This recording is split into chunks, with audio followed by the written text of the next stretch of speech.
नमस्कार, सेहत से जुड़े हमारे खास कार्यक्रम हेल्थ गुरु में स्वागत है आप सभी का। मैं हूं आपके साथ ज्योति सिंह।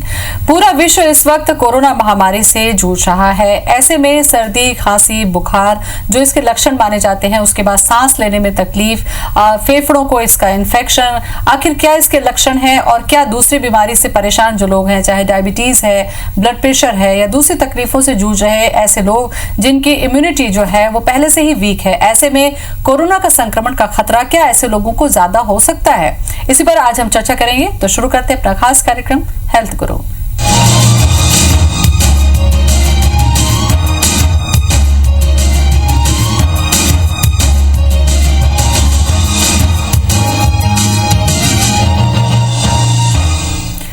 और इस पर चर्चा करने के लिए स्टूडियो में आज हमारे साथ हमारे खास मेहमान मौजूद हैं। Doctor Biplab Bandyopadhyay, endocrinologist and diabetologist. Doctor साहब, बहुत बहुत स्वागत है आपका।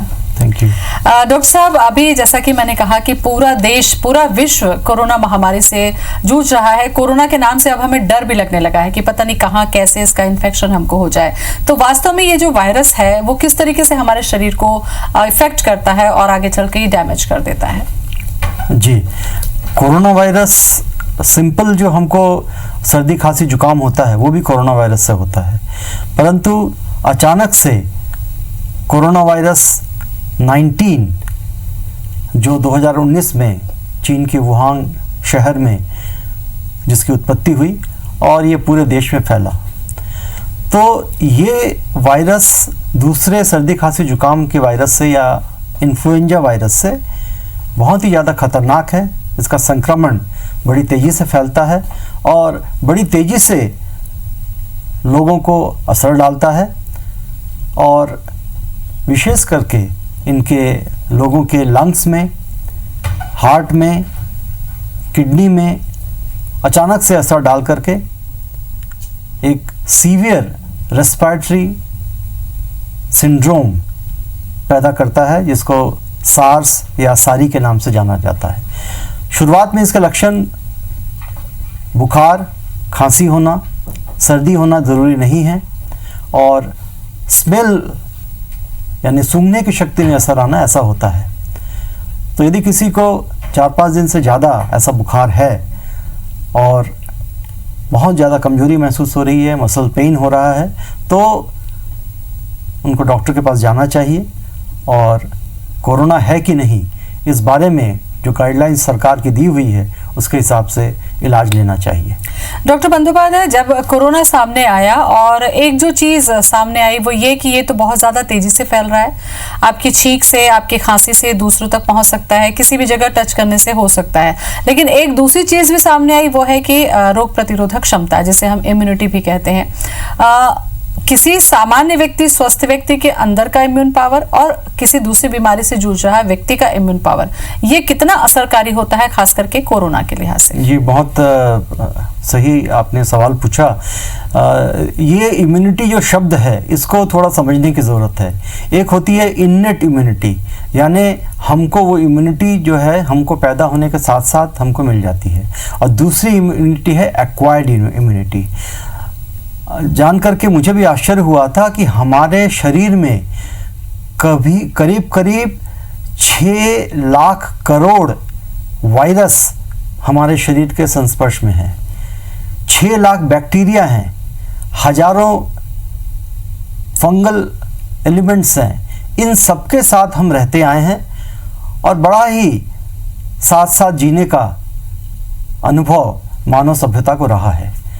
सो फिर एक वायरस का अचानक इस तरीके से विरुलेंट हो जाना, ये कई सारे प्रश्न चिन्ह खड़ा करता है और ये डिपेंड करता है हमारी इम्यूनिटी पे। हमारी जो इन्नेट इम्यूनिटी है, जो कि हमारी आंतरिक इम्यूनिटी, वो हमारे पोषण पे, हमारे प्रोटीन इंटेक पे, हमारे vitamin D, vitamin C, vitamin A, ये सब पे काफ़ी कुछ निर्भर करती है। इसीलिए जो पेशेंट मेरे पास आते हैं उनको मैं सलाह देता हूँ विटामिन डी सही मात्रा में लें, विटामिन ए सही मात्रा में लें, विटामिन सी सही मात्रा में लें, तो आपका इन्नेट इम्यूनिटी जो है वो स्ट्रांग रहेगा। दूसरा जो एक्वायर्ड इम्यूनिटी है, ये हमें विभिन्न तरीके के वायरस से जो इन्फेक्शन ऑलरेडी हमको मिला हुआ रहता है, जैसे कोई भी आपको सर्दी खांसी बुखार हुआ तो आप पे उस असर नहीं करता है, क्योंकि कुछ दिन में आप उसके अगेंस्ट में एंटीबॉडीज डेवलप कर लेते हैं। पर कुछ लोग ऐसे हैं जिनको डायबिटीज़ है, वो भी अनकंट्रोल्ड डायबिटीज़। यदि डायबिटीज़ आपका कंट्रोल में है तो आपको कोई घबराने की ज़रूरत नहीं है।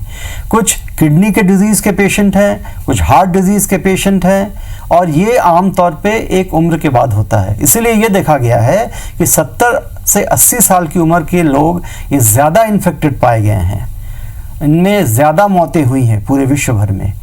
तो इम्यूनिटी को समझने की ज़रूरत है, सही पोषण लेने की ज़रूरत है, एक्सरसाइज करने की ज़रूरत है, और सही मात्रा में विटामिन्स जो हमारे इम्यूनिटी को बनाए रखते हैं उनको लेने की जरूरत है। बिल्कुल डॉक्टर बंदोपाध्याय, इम्यूनिटी को आपने बहुत बेहतर तरीके से समझाया। अब हमारे अंदर में जो हमारी इम्यूनिटी पावर है, जैसा कि पोषक तत्वों की बात आपने कही, ठीक है, हम बहुत सारे बैक्टीरिया और वायरस के बीच में रह रहे हैं, हमारी इम्यूनिटी स्ट्रांग है, लेकिन जब कोरोना आ गया तो हमको लगता है कि थोड़ी सी हमारी इम्यूनिटी और स्ट्रांग हो जानी चाहिए ताकि हम इससे जरूरत पड़े तो लड़ सकें। ऐसे में हमारा खान पान किस तरीके से होना चाहिए, उनके लिए भी जो सामान्य है और उनके लिए भी जो डायबिटिक है ऑलरेडी पहले से ही, क्या खाएं क्या ना खाएं? जी, सबसे इम्पॉर्टेंट, मैं चूंकि डायबिटीज स्पेशलिस्ट हूँ तो सबसे इम्पॉर्टेंट चीज़ ये है कि आप जो है अपना ब्लड ग्लूकोज लेवल कंट्रोल में रखें। तो आपको जो सलाह दी गई है कि आपको हाई प्रोटीन डाइट लेना है और शुगर ज़्यादा नहीं लेना है, चीनी गुड़ मिठाइयाँ आपको अवॉइड करनी है। इसके साथ साथ आपको दवाइयाँ समय पर लेनी चाहिए। इसके साथ साथ जो दूसरे आपको डायबिटीज़ के मरीजों में 50% से ज़्यादा लोगों को ब्लड प्रेशर होता है, हार्ट की प्रॉब्लम हो सकती है, किडनी की प्रॉब्लम हो सकती है, ये सब चीज़ों को कंट्रोल में रखना है। तो आपको नियमित रूप से अपनी दवाई लेनी चाहिए, सही समय पे लेनी चाहिए, थोड़ा एक्सरसाइज करना चाहिए, डाइट कंट्रोल करना चाहिए। ऐसा करके आप, और साथ में जो हमारी सरकार द्वारा सुझाया गया डिस्टेंसिंग है, पर्सनल डिस्टेंसिंग को मेंटेन करें, आप मास्क का उपयोग करें, किसी जगह पे भीड़ वाली जगह पे ना जाएं। ये सब सावधानी लेकर के हम अपनी इम्यूनिटी को स्ट्रॉन्ग रख सकते हैं। बिल्कुल डॉक्टर साहब, कहा जाता है कि एक बीमारी दूसरी बीमारी की जिम्मेदार होती है। कई बार ये होता है कि ब्लड प्रेशर है तो आगे चलकर शुगर होगा, या आपको शुगर हो गया है तो आगे चलकर ब्लड प्रेशर हो जाएगा, या किडनी प्रभावित होगी, आंखें प्रभावित होंगी। तो क्या लॉकडाउन के समय में जब लंबे समय तक हम एक ही जगह पर घर पे बैठे हैं तो इसका भी कोई असर पड़ रहा है कि एक बीमारी जो होती है वो दूसरे की जिम्मेदार हो जाती है? अगर आप डायबिटिक हैं तो ब्लड प्रेशर होगा, या ब्लड प्रेशर है तो आगे चलकर डायबिटीज होने की संभावना होती है। और ऐसे समय में जब लॉकडाउन में 2 महीने से हम घर पे बैठे हैं, केवल खा रहे हैं और आराम कर रहे हैं, तो एक सामान्य व्यक्ति का भी वेट गेन हो रहा है। ऐसे में डायबिटिक के जो पेशेंट हैं या ब्लड प्रेशर के जो पेशेंट हैं, इनके लिए क्या जोखिम थोड़ा सा बढ़ नहीं गया? बिल्कुल बढ़ गया है। इसीलिए हम मरीज को समझाते हैं, और वुहान के डाटा, अमेरिका के डाटा और यूरोपियन डाटा भी शो कर रहे हैं कि ओबेस पेशेंट को सबसे ज़्यादा कोरोना वायरस से इन्फेक्शन हुआ है, और मरने वालों की संख्या में भी ओबेसिटी यानी मोटापा सबसे बड़ा फैक्टर था। इसलिए हम मरीज को समझाते हैं कि डायबिटीज़ हो जाने का मतलब है आपको एक मेटाबॉलिक सिंड्रोम हो गया है। मेटाबॉलिक सिंड्रोम किसको बोलते हैं? आपका वजन बढ़ गया हो, आपका कोलेस्ट्रॉल गड़बड़ हो, आपका ब्लड प्रेशर बढ़ा हुआ हो, आपका शुगर गड़बड़ हो। तो इन सभी बीमारियों को हम एक बास्केट के अंदर मेटाबॉलिक सिंड्रोम के नाम से जानते हैं। इसीलिए हमको डायबिटीज़ के मरीजों को ट्रीट करने के लिए कोलेस्ट्रॉल की भी दवाइयाँ देनी पड़ती है, हाई ब्लड प्रेशर की भी दवाइयाँ देनी पड़ती है, किडनी को प्रोटेक्ट करने की भी दवाई देनी पड़ती है। तो इस संकट में जब आप घर पे हैं तो घर पे ही आप टहल सकते हैं, कुछ एक्सरसाइज कर सकते हैं, और इस तरीके से आप जो अपना मोटापा जो बढ़ रहा है आपका, उसको आप कंट्रोल कर सकते हैं। पर अच्छी बात यह है कि जिन लोगों ने पहले से अपने को अच्छे से कंट्रोल किया है और इस चीज़ों को समझा है कि एक्सरसाइज करना कितना ज़रूरी है, और एक्सरसाइज भी आपकी इम्यूनिटी को बढ़ाती है, ये साइंटिफिक डाटा से प्रूव्ड हो चुका है। तो एक्सरसाइज बहुत जरूरी है, मोटापा कम करना बहुत जरूरी है। बिल्कुल। एक जिक्र और मैं करूंगी डॉक्टर साहब, थायराइड का भी मैं जिक्र कर लूं, क्योंकि कई बार ये भी कहा जाता है कि थायराइड की वजह से लोग मोटे हो गए, या मोटे लोगों में भी थायराइड हो जाता है। तो थायराइड होने से भी क्या हमारी बॉडी में कुछ गड़बड़ पैदा होती है? ये बात सही है कि थायराइड के कारण मोटापा थोड़ा बढ़ता है, परंतु ये बात मैं स्पष्ट कर दूं कि थायराइड से मोटापा 2 से 3 किलो से ज़्यादा नहीं बढ़ता है, और यदि हम जब थायराइड की दवा शुरू करते हैं तो आपका जो 2 से 3 किलो का इंक्रीमेंट है वो वापस आ जाता है। पर दुनिया भर में लोगों का थायराइड एक्सक्यूज बना हुआ है मोटापे का। एक्चुअली मोटापा हमारे फैटी चीज़ें, फ्राइड चीज़ें, यानी टोटल कैलोरीज ज़्यादा खाने की वजह से और कम कैलोरी खर्च करने की वजह से हुआ है। तो थायराइड का डायरेक्ट रिलेशन मोटापे से नहीं है, इसीलिए आप थायराइड की दवा ले रहे हैं तो साथ साथ में आपको मोटापा कम करने के लिए जो चीज़ें आपको करना चाहिए, आपको पता है वो करना चाहिए। बिल्कुल, थोड़ी सी चीजें मैं आपसे भी पता करूंगी डॉक्टर साहब, क्योंकि हमें लगता है कि हम क्या ऐसा चीज खाएं जिससे हमारा पेट भी भर जाए, पोषण भी मिल जाए और हमारा वेट भी गेन ना हो। कई बार तो डाइटिंग पे चले जाते हैं लोग, उसका भी साइड इफेक्ट होता है, क्योंकि फिर वीकनेस आ गई आपके स्किन से, फिर वो चार्म चला जाता है। तो समझे कैसे एक आम व्यक्ति क्या खाएं क्या ना खाएं? ये मान के चलना चाहिए कि आपका बॉडी वेट और आपकी हाइट, इसका जो रेशियो होता है उसको BMI कहते हैं, बॉडी मास इंडेक्स। किसी का भी BMI इंडियन पॉपुलेशन, सब कॉन्टिनेंट के पॉपुलेशन में 23 से कम होना चाहिए। इसको इस तरीके से नापते हैं कि ऊपर weight in KG divided by height in centimetre square. इस तरीके से आप अपना BMI नाप सकते हैं। यदि आपका BMI लेस देन 23 है तो आप खुश रहिए, एक्सरसाइज करते रहिए, डाइट कंट्रोल करते रहिए। यदि आपका BMI 23 से ज़्यादा है, मान लीजिए 25 है, तो मतलब आपका BMI ज़्यादा है, तो आप ये देखिए कि आपका वेट कितना होना चाहिए। एक आम तरीके से कहें तो हाइट इन सेंटीमीटर -100 ये आपका वेट होना चाहिए। यानी किसी की हाइट मान लीजिए 160 सेंटीमीटर है तो -100 = 60 उसका आइडियल बॉडी वेट है। ये सही है। तो आपको 60 kg बॉडी वेट को मेंटेन करने के लिए मेहनत करनी होगी। तो आपके डाइट में प्रोटीन, कार्बोहाइड्रेट एंड फैट 3 चीज़ें आती हैं। तो आपको पर केजी बॉडी वेट के हिसाब से 1 ग्राम प्रोटीन जरूर लेना चाहिए।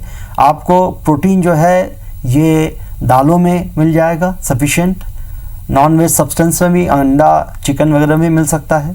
दूसरा, आपको कार्बोहाइड्रेट का कंजम्पशन कम करना होगा। जितना आप कार्बोहाइड्रेट, यानी कि मीठा, दाल, ये रोटी, चावल, कॉर्नफ्लेक्स, ओट्स, ये सब कार्बोहाइड्रेट में आएंगे। तो ये सब कम खाना चाहिए। ये सभी आपका, आज आप जितना खा रही हैं, ये मान के चलिए कोई व्यक्ति मोटा है तो उसको 50% रिड्यूस कर देना चाहिए। पर पेट कैसे भरेगा?